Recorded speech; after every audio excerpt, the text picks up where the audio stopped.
producer was just telling me that the European Union foreign policy chief has released a statement saying that the European Union will be gathering its foreign ministers for a meeting on Sunday. So this is the latest development that has taken place within the European Union. Now, I'm here joined by Mehmet Celik. He's the editorial coordinator of a Daily Sabah newspaper, and we'll be discussing this map that you see on your screens right now. This one basically explains the attacks that have taken place across the region. Obviously, the ones that have taken place in Iran were launched by the United States and Israel. There are multiple cities within Iran that came under attacks. For example, Bushehr, Isfahan, Qum, Karaj, Tabriz, Kermanshah. But I believe the most significant attacks took place in Tehran. Very significant locations were attacked across Tehran. Then let's talk about the retaliation. So after Iran was attacked, it retaliated by launching missiles on major U.S. assets across the Middle East. We heard reports of attacks in UAE, Abu Dhabi, as a result of which one person was killed. We heard attacks in Qatar, Al Udeid Air Base, Bahrain, where the U.S. has one of its largest naval bases, Kuwait, Jordan, and obviously Iran has been launching missiles on Tel Aviv. So, Mehmet, here's the thing. Something like this happened last year as well, in June of 2025. But see, when I look at the latest situation and the scale of confrontation as it's visible on this map, this is unprecedented, is it not? You know, the saying that goes, a picture is worth 1,000 words. A map like this tells a lot about the risk of escalation and the spillover effect when it comes to a region that is very fragile. Not only due to today's attacks or yesterday's attacks, when we talk about Gaza, when we talk about Afghanistan and Pakistan situation, when we talk about the instability in Syria and Iraq, even relative instability in Iraq. Now, look at the scale of Iran's land compared to the region and how big it is. Think about the population there. So I think when we take these into consideration, we can then calculate the risk, and we also talk about a state, an empire, basically, you know, the remnant of an empire that has had very stable borders for centuries.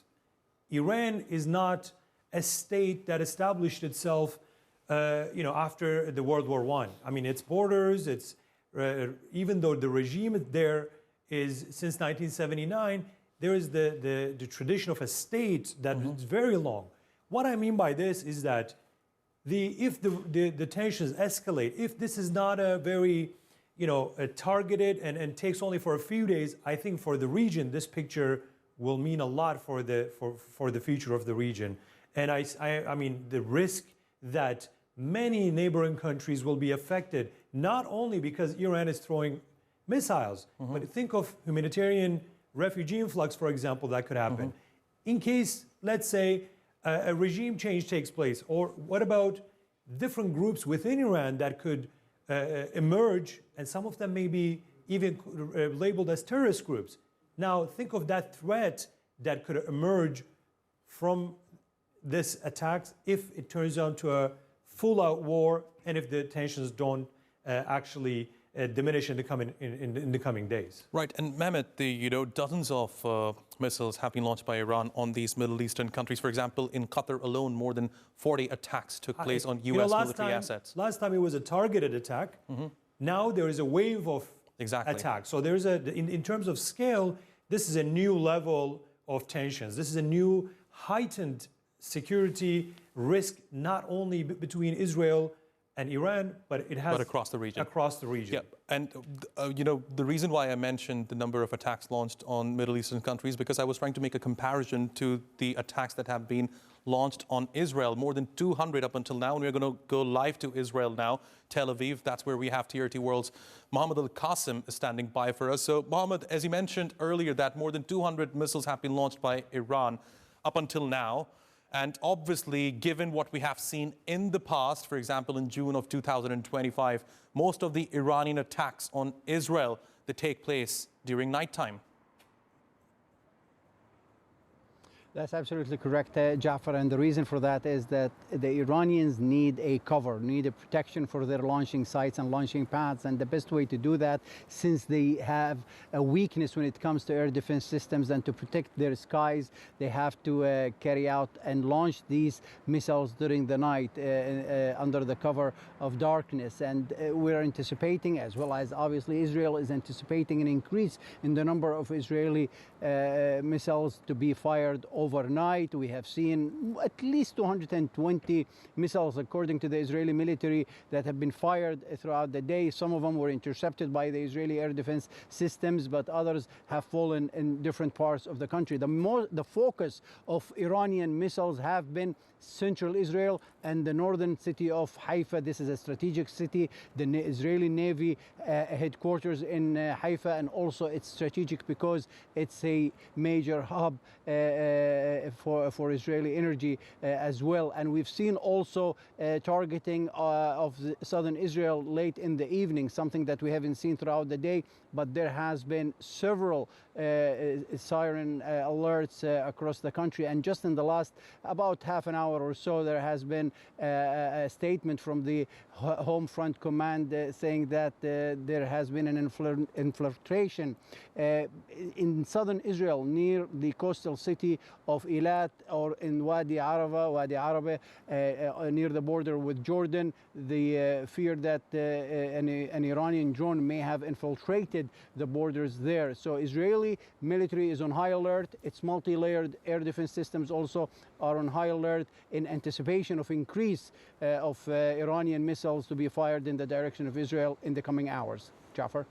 That's Mohammed Al-Qasim live for us from Tel Aviv. Mohammed, thank you very much indeed for that update. Here in the studios, I'm still joined by Mehmet Celik, Editorial Coordinator of Daily Sabah newspaper. So, Mehmet, we were discussing the attacks that have taken place across the Middle East over the past 10 to 12 hours now. And this is basically a map of attacks that took place within Tehran. Here's the thing. Last year, in June of 2025, most of U.S. attacks were limited to Iran's nuclear facilities, for example, Fordo.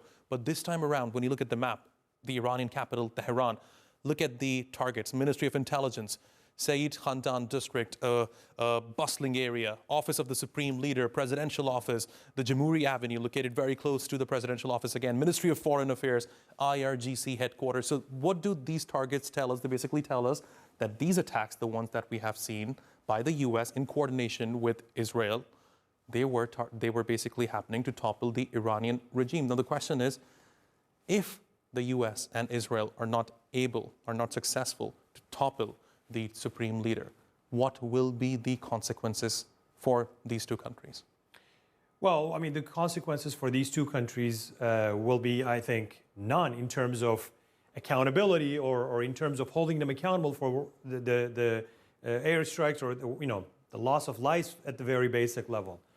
Because, I mean, one, we're talking about a superpower, and then we're talking about a country that actually carried out a genocide in Gaza and still not held accountable. But what we understand from this, compared to the previous attacks, is that, that rhetoric about nuclear weapons, Iran enriching uranium to achieve nuclear, that rhetoric is not there anymore. The ultimate aim, we understand from the attacks now, is that the ultimate target is the regime change, is Ayatollah, is the very high-ranking officials in the country. Because I think, if the United States wanted to give chance to diplomacy, perhaps there could be a way to navigate for the nuclear problem. But the nuclear problem, or be the missile program, or the issue of proxies in the region, these are secondary, I think, at this level of heightened tensions. Israel's ultimate aim is to change the regime. If they fail, at the very basic level, there will be a loss of prestige. What I fail to understand, it's no secret that Israel Netanyahu wants to topple the Iranian regime. This is not something new. He has been saying that for decades. In fact, he lobbied directly in Washington to do this, to topple the regime through force, not diplomacy. But President Donald Trump, he's someone who has been saying for many years, since he became president of the United States, that he does not want his country to get involved. In wars. Yeah, exactly. What happened to him? Why has his vision aligned with Netanyahu? Why? Now, I think if we're going to take this as a premise, then we have to also come to the conclusion that U.S. president alone is the decision maker. But that's not the case. Donald Trump isn't the ultimate decision maker of this scenario. We should also take into consideration Pentagon, and we should take into consideration the amount of pressure that the Israeli lobby would put on Donald Trump. Can Donald Trump act as the sole decision maker when it comes to attacking Iran? I mean, that's not a secret that the pressure on him, regardless of him wanting to be recognized as the U.S. president that ended wars, to lengthen his list of wars that he ended. Now he launched a big war. This is not just something like removing Maduro from Venezuela. I wonder whether or not we can bring the first animation back, because I wanted to discuss certain things about some particular countries that have been attacked by Iran in retaliation. And obviously the first one that I want to discuss is Qatar, Mehmet. Not the first time Qatar has been attacked by Iran. We saw a similar attack in June of 2025, but this time around the Iranian retaliation has been much larger. More than 40 attacks were perpetrated by Iran on U.S. assets in Qatar. Now, Qatar and Iran, they both enjoy good relationship. In fact, they have some sort of partnership when it comes to energy as well. And I believe Iran also helped Qatar during the GCC crisis when there was a blockade. What do you think is going to happen when it comes to the relationship between the two countries? I mean, of course, last time it was, for the lack of a better word, Jafar, it was staged. I mean, I think Qatar was also informed that there will be an attack carried out. And I mean, these are very, many statements were shared about this scenario. Now, this time around, of course, it is different for Qatar, but it's also different for the UAE. I mean, in Bahrain, in Kuwait, significant areas, and including residential areas, were targeted. The scale is much different. With regards to Qatar being targeted by Iran, if it doesn't de-escalate, I think the relations would severely be damaged with Iran. And Iran, by doing what it is doing, is losing some of its grounds in terms of arguments against Israel, against the U.S., and it had the support of the regional countries in terms of not tackling this issue through a military mean. Okay, here's the thing. One last question here. All these countries, obviously, they have released statements condemning Iranian attacks on their soils. But here's the thing. When they talk behind closed doors, are they blaming these retaliations, these attacks on Iran or on U.S. and Israel? When we look at the list of countries here, it depends which specific country you're talking about, I think. Because not all of them enjoy the same relationship with Israel, not all at the same level, not all of them enjoy the same relationship with the United States. The level of relationship is different. I mean, when it comes to Qatar, they were even engaged to a certain degree diplomatically in terms of the nuclear talks. So it is something that they expected, but it is something that they believe shouldn't take place. Expectation is something different than the reality here. I mean, they expect Iran not to retaliate U.S. bases in their countries, but in reality, they know that it will happen. For Turkey, for example, I mean, it condemned U.S. attacks and Israeli attacks on Iran, but at the same time, it condemned the Iranian attacks on the whole neighborhood, basically.